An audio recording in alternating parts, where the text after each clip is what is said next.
Welcome back, everyone. Today we're going deep, like really deep, into this fascinating interview with a man named Robert. Yeah, this guy, his story, I mean, it's a wild one. We're talking about a near-death experience, but not your typical one. Exactly. He was in a plane crash in Maui back in, January 2022. Right, Maui. And it's not just the crash itself. He talks about these spiritual entities that, get this, prevented him from going back to his body. Like they were holding him back. Yeah, wild, right? So obviously we have to ask, what did he experience during this out-of-body state? I mean, what did he see? What did he learn? Well, he talks about encountering these higher dimensional beings, like way beyond our normal understanding. And get this, multiple layers of reality, spiritual realms, all this stuff that just bends your mind. Right, it's like, whoa, what's going on here? And then there's this thing he calls divine love. Divine love. And he describes it as this, like, universal energy that connects everything, every single being. Kind of like, imagine that feeling when you see a newborn baby, that just pure unconditional love. But he's saying it's everywhere, connecting everything. Yeah, and he's not just talking about all the good stuff, like light and love, He gets into fear and darkness too.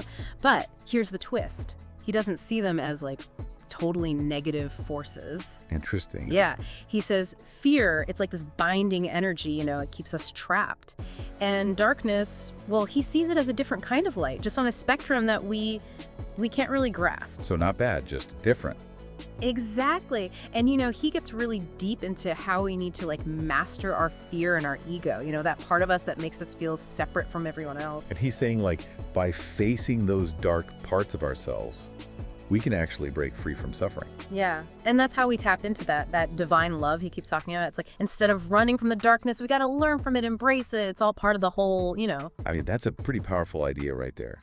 Kind of reminds me of, yin and yang, those opposing forces that are actually, like, working together. Absolutely. And this whole idea of mastering the ego, it's something that's talked about a lot in psychology and spirituality, right? Oh, yeah, absolutely. Like Carl Jung, the psychologist, he talked about the ego as a kind of like a constructed self, something that develops through our experiences, but it can kind of get in the way of us connecting with our true selves. So you're saying that inflated ego, it's what keeps us from really experiencing that divine love. Yeah, potentially. And a lot of spiritual traditions, they emphasize this too. They say you gotta transcend the ego to, reach enlightenment or liberation. Makes sense. And then Robert, he goes on to describe reality itself as an illusion. He's like, life, it's all this big illusory experience in this dualistic system. And the whole point, he says, it's to learn, to grow, and ultimately to return to this divine love. Wow. It kind of makes you think about, like in Hinduism and Buddhism, the concept of Maya, Yeah. That idea that the world we see, it's not the whole picture, it's an illusion that hides the true reality. Yeah. And it's all a projection of, get this, our own minds. So Robert's saying the world's an illusion and our minds are, like, projecting it. That's pretty mind-bending stuff. Definitely. But it also ties into what he says about healing. He believes that when we connect to this divine love within, it can actually dissolve our fears, even past traumas. So it's not about finding some external solution. It's about looking inside. Yeah, finding that inner peace and love. And, there's actually research in psychoneuroimmunology that supports this. They've found that practices like meditation, they can actually have a big impact on our well-being. Like, they can literally change our biology. Whoa, so, like, science is actually backing up this idea of divine love as a healing force. Right. It's not just some mystical concept. It might actually be, measurable. And then he talks about these higher dimensions. He experienced 29 dimensions, he says. And he says we can access knowledge from these higher realms, but it's beyond our perception. I mean, 29 dimensions, that's just crazy. Is there any science that even remotely supports that? Well, it sounds wild, but theoretical physicists have proposed something called string theory. String theory. Yeah, an M theory. And they actually suggest that there could be more spatial dimensions than the ones we can see. Like, imagine our universe embedded in a higher dimensional space. Okay, so maybe Robert's not so far off with this whole dimension thing. It's definitely a possibility. Mm-hmm. And then after his NDE, he talks about this profound emotional detachment, like he was free from his past traumas. He could live with purpose, not weighed down by the past. This is actually something that's commonly reported in NDE accounts. So it's like a total reset button, a transformation. Right. a shift in priorities. Yeah. And there's actually a lot of research happening now on the psychological and neurological effects of NDEs. They're finding that people who have these experiences, they often report less fear of death, more compassion, and a stronger sense of purpose in life. So it seems like Robert's story, even though it's so unique, it actually aligns with what other people have experienced and with what science is discovering about NDEs. Yeah. But then things take a darker turn when he talks about his marriage. Oh, right. He describes his wife as having this dark, manipulative energy, like distorted reality around them. And he says it was blocking love from flowing between them. He even called her, get this, a portal, like she was channeling something negative. That's intense. And it makes you wonder, could there be like scientific or psychological explanations for this kind of experience? Absolutely.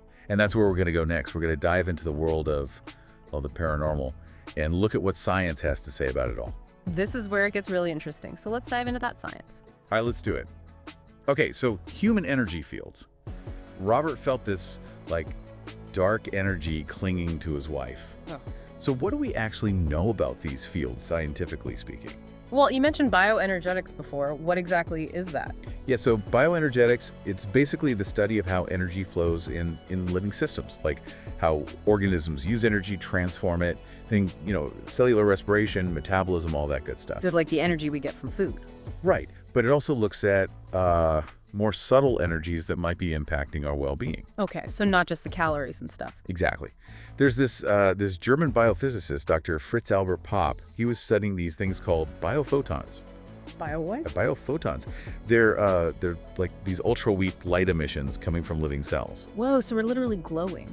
Well, kind of. It's super Enter. faint, but yeah. And Popp, he thought these biophotons might be how cells communicate with each other, like regulate things. So like our cells are talking to each other with light? It's a theory. And some researchers think that these biophotons, they could be part of a bigger energy field around the body. Like the aura people talk about. Okay, so auras, are those like real? Is there any science behind them? Well, it's tough to study, right? These fields, they're not easy to measure with our normal instruments, but there's this thing called Kirlian photography, which captures these electrical discharges around objects. And some people think those images, they're actually showing the aura. Interesting. So no solid proof, but there are hints that there's something more going on. Yeah, exactly. And that brings us back to Robert, right? Sensing that dark energy around his wife. Could that be like him picking up on some kind of imbalance in her energy field? Could be. And then there's the whole channeling thing. He talked to these higher dimensional beings. So is channeling really a way to access, knowledge that's beyond our normal senses? It's a fascinating question. Channeling, it usually involves these altered states of consciousness, right? And there are some researchers like Dr. Julie Beischel, she's at the Windbridge Research Center. They're actually studying mediums and their ability to get information they couldn't have known otherwise. Wow, so some scientists are actually taking this stuff seriously. Yeah. And their findings, they're pretty intriguing. It seems like some people might be able to tap into like a wider field of consciousness, like information that's not just in their own heads. That's mind-blowing. It makes you think about the limits of our perception, But let's talk about the dark entity for a second. Could there be, like, psychological reasons for what Robert experienced? Oh, definitely. Yeah. We talked about psychic duality and dissociation before, right? So in trauma psychology, dissociation, it's basically like the mind splits off these experiences or memories that are just too painful to deal with. So this entity, could it have been like a manifestation of something in his wife's subconscious? It's definitely possible. And this is where things get really interesting. It's like psychology, spirituality, paranormal research, they all kind of start to overlap. Unpack that a little for me. Well, some researchers are exploring the idea that what we perceive as like external entities, spirits, whatever, they might actually be projections of our own subconscious minds. So it's not necessarily that those things don't exist, but maybe it's our inner world shaping how we experience them. Right. Exactly. It's complex, It could be both internal and external factors at play. And then there's this whole thing about intention. Robert believed he could channel divine love to make this entity go away. Is there any scientific basis for, the idea that our intentions can actually affect reality? That sounds a little out there, but you mentioned quantum physics before. What's the connection? Yeah, so quantum physics, it's all about how matter behaves at a really, really tiny scale, right? Subatomic particles.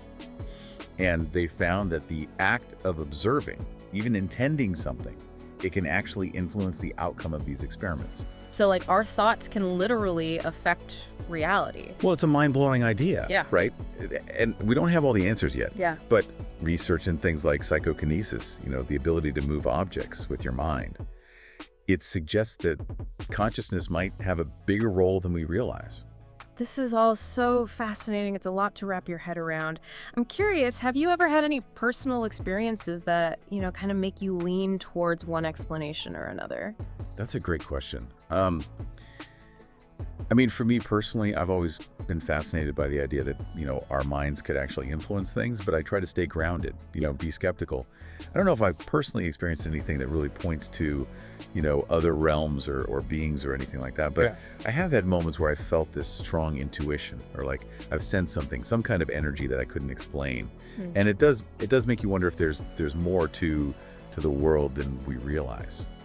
Yeah, there are definitely times when I feel that too. Like, whoa, what was that? It's humbling to realize how much we don't know. And, it makes me think, if Robert's right about this divine love, being this universal force, how do we tap into that more? Is it through meditation or doing good deeds, being kind? That's the million-dollar question, isn't it? Yeah. A lot of spiritual traditions, they really stress the importance of, cultivating love and compassion through things like meditation, prayer, acts of service, all that. Right. And like we were saying before, there's more and more research showing that those practices, they can actually benefit us, Yeah. like physically and mentally. It's pretty amazing. Like science and ancient wisdom are like meeting in the middle. Yeah, exactly. And maybe by looking at it from both those angles, we can get a more complete picture of who we are, and our place in the universe.